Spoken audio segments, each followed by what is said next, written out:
एक बात बोले भैया, गरीबों का कोई नहीं होता है। जो गरीब होते ना उनका कोई नहीं होता है। गरीबों का तो केवल और केवल श्री कृष्ण होते हैं। गरीबों के तो केवल परमात्मा। मंच पर चढ़ने भी उन्हीं को मिलता है जो अमीर होते हैं। आरती में नाम भी उन्हीं का बोला जाता है जो तो या तो नेता हो या फिर अमीर हो। सच बता रहे हैं। हाँ, गरीबों का कोई नहीं होता। और दोस्ती भी अमीरों की ही अमीरों से होती है। गरीबों के कोई दोस्त भी नहीं होता। रिश्तेदार भी उसी के घर आते जो अमीर हो। मेरे माई बाप, हम भारत के लोगों से आज कथा का अंतिम दिन है और इस कथा के माध्यम से प्रार्थना करेंगे, ग्रेटर नोएडा के पागलों, तुम अमीरों का साथ देना या ना देना, पर एक बार उनके साथ जरूर खड़े हो जाना जिनका कोई ना हो।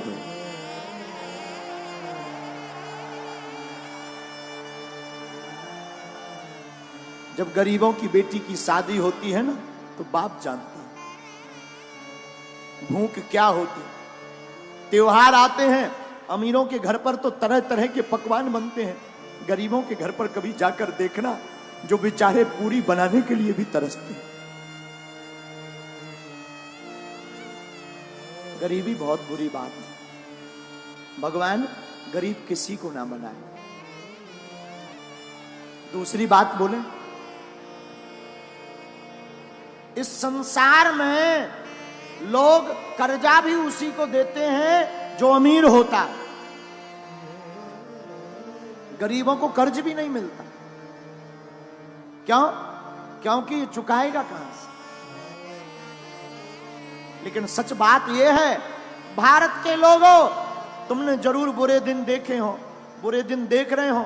तुम्हारा कोई ना हो, सब तुम्हारी अवहेलना कर रहे हो, तुम्हें हर जगह से दुत्कारा जा रहा हो, कोई तुम्हारा साथ ना दे रहा हो, तब भी तुम घबराना मत। एक काम करना, तुम अपने परमात्मा पर भरोसा मत छोड़ना।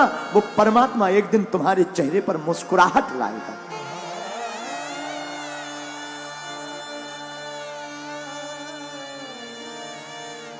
लाए। हमने अपनी जिंदगी में बहुत सहा है, बहुत सहा। अपने जीवन काल में हम जहां रहते हैं, छतरपुर जिले में हमारा गांव है गड़ा गांव। गड़ा गांव छोटा सा गांव है, अब तो ठीक है, छोटा सा गांव। पिताजी तो हमारे कुछ करते नहीं थे। हमारे जीवन का एक बाकिया है जो हमें बार बार याद आता है। हमको रही होगी हमारी अवस्था 8-9 साल की। हमने अपनी माताजी से कहा, माताजी स्थिति तो बड़ी बेकार है। भिक्षा मांग करके हम गांव में जाते थे, भिक्षा मांग कर लाते थे, उसी से भोजन बनता था। कई बार तो चावल की रोटी खाकर दिन गुजारे। हम अपनी सत्य घटना बता रहे। एक कपड़ा पहन करके हमने सवा महीना निकाला। हमने माताजी से कहा, मां, हमारे मन में इच्छा है कि हम वृंदावन में भागवत पढ़ने जाएं। मां बोली, ठीक है। उस जमाने में 2000 रुपया मांगने के लिए हम न जाने कितने घरों पे गए, खुद स्वयं। 8-9 साल की अवस्था होगी, कितने घरों में सिर्फ 2000 रुपया मंगाने गए, किसी ने नहीं दिया।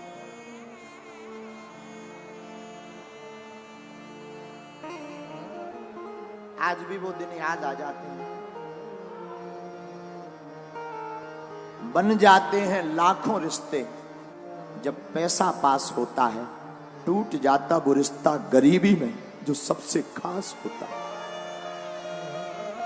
कितना भी प्रिय रिश्ता हो, अगर तुम्हारे जेब में कुछ नहीं होगा तो कोई नहीं पूछेगा।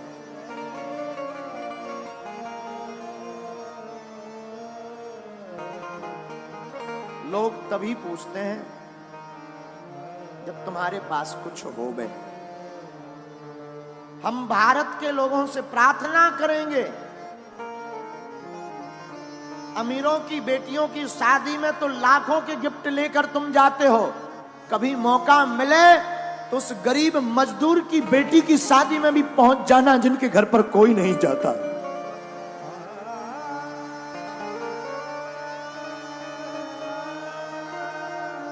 हमने अपने जीवन की भूख से शिक्षा ली, इसलिए बागेश्वर धाम पर 4 साल से निःशुल्क अन्नपूर्णा भंडारा चलाया।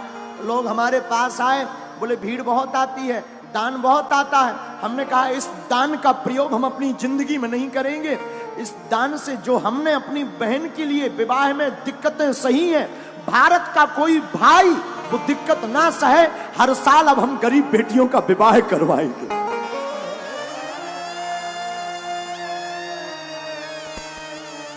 क्योंकि हमने तो सह लिया, हमने भूख भी देखी। माई बाप आज जरूर बैठकर कथा कर रही है, हनुमान जी की कृपा है। हमने वो दिन भी देखे जब हमारे पिताजी का नाम लोग कार्डों में नहीं लिखवाते थे। कार्ड में इसलिए नहीं लिखवाते थे कि आएंगे तो फटे कपड़े पहन करके आएंगे।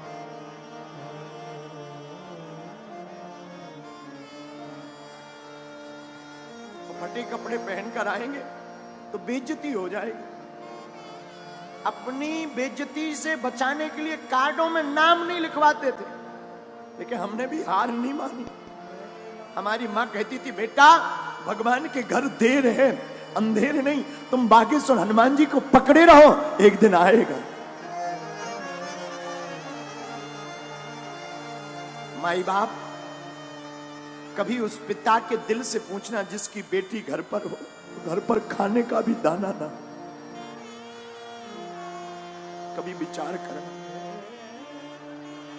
अंधेरी रातें हो, हमारा तो बचपन काल पूरा अंधेरे में गुजरा। एक कमरा था 16 बाई 12 का, गर्ग जी एक कमरा 16 बाई 12 का, वो भी छप्पर का, उसमें खप्पर। और बरसात आती थी तो आफत आती थी। बरसात में पलंग के नीचे हमसे छोटी बहन और भाई तीनों बैठ करके बरसात को निकालते थे, क्योंकि पूरे कमरे में पानी भर जाता था।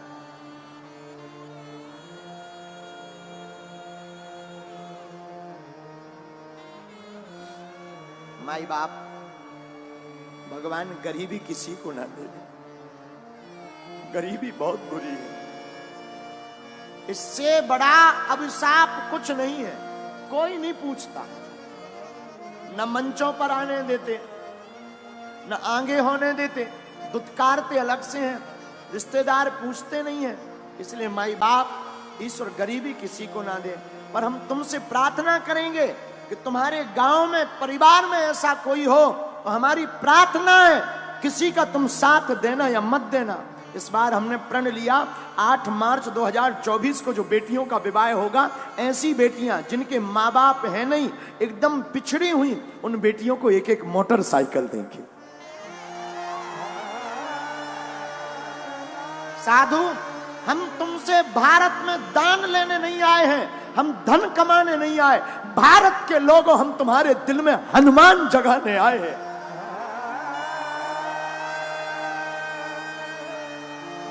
हमारा सिद्धांत सिर्फ हनुमान का है। हमारा सिद्धांत सिर्फ इतना है कि सनातन धर्म धर्म धंधा नहीं है। सनातन धर्म पूरी दुनिया का सबसे बड़ा धर्म और करुणा का धर्म है। इसलिए मेरे माई बाप, मेरे भारत के लोगों, ग्रेटर नोएडा के लोगों, तुम्हारा कोई साथ दे या ना दे, पर तुम कभी मत पीछे मुड़कर देखना, ना कभी रोना। मौका लगे तो मेरे बागेश्वर धाम पर आ जाना, मेरा दर खुला है, वो खुला ही रहेगा।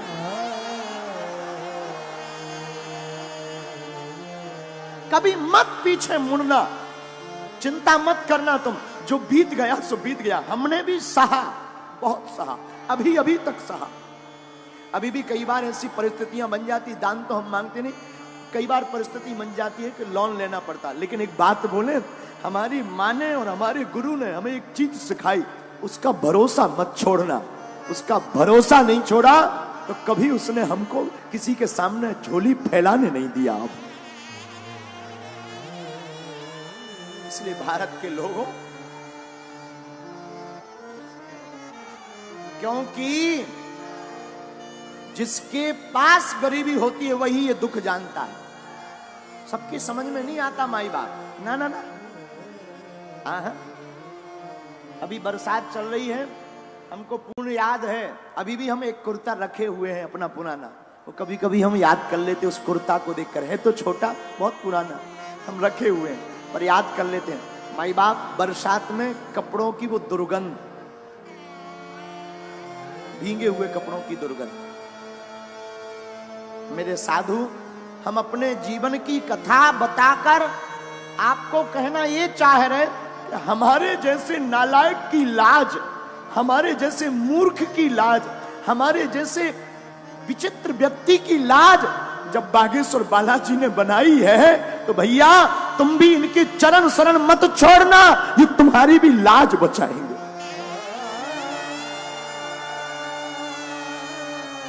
हम ना तो पढ़े लिखे हैं,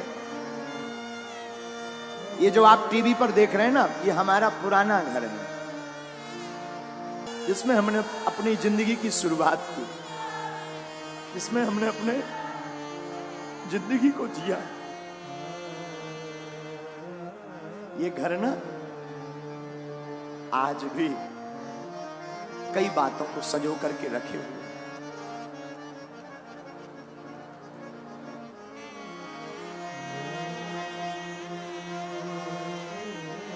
साधु, गरीब का सिर्फ और सिर्फ परमात्मा होता है, केवल राम जी होता, कोई नहीं पूछता। मुझे कौन पूछता था, तेरी बंदगी से पहले मैं खुद को ढूंढता था इस जिंदगी से पहले।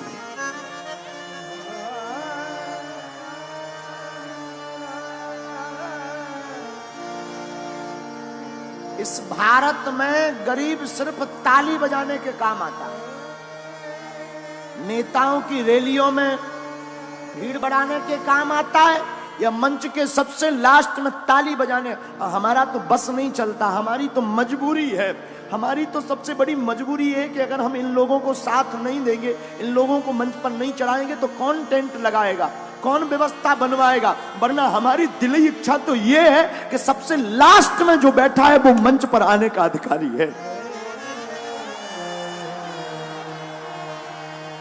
लेकिन करें क्या, हमारी मजबूरी है, हमारे हाथ बंधे हैं, इतनी व्यवस्था है नहीं, इतना धन है नहीं। लेकिन फिर भी जब कभी हमारे पास व्यवस्था हो जाती ना, तब हमने एक प्रण लिया, हम जंगल में जाकर आदिवासियों वनवासियों के बीच में जाकर अपनी तरफ से, धाम की तरफ से खर्च करके टेंट लगाकर उनको यजमान बनाकर कथा करवाते हैं।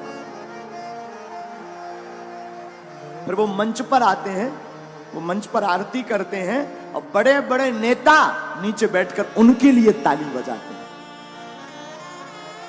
तो हमें बड़ा मजा आता है। क्यों? बुरा मत मानना, हम किसी की बुराई नहीं कर रहे, हम आपको आईना दिखा रहे हैं जो गुरु का दायित्व है, जो साधु का दायित्व है, हम वो तुम्हें सिर्फ बता रहे। क्षमा करना, तुम इतने बड़े मत बनना कि कोई तुम्हें पा ना सके, इतना बड़ा बनना कि कोई गरीब तुम्हारे बगल में खड़ा हो जाए तो वो भी बड़ा हो जाए। और हम तो अपने बालाजी से यही प्रार्थना करते, जो हमने भोगा है, जो हमने दुख पाया है, बालाजी करे कोई ना पाए, कोई ना पाए। और जितने लोग आज यहां बैठे हैं, हनुमान जी करें कि जाओ तुम्हारी झोली ऐसी ही भरती रहे, तुम्हारे काले दिन बुरे दिन आज से ही दूर हो जाएं, तुम्हारी जिंदगी में आज से ही खुशियां भर जाएं। जिन जिन ने कथा सुनी, जाओ तुम पर हमारे हनुमान जी की सन्यासी बाबा की जैसी उन्होंने हमारी लाज राखी, तुम्हारी भी वो राखें।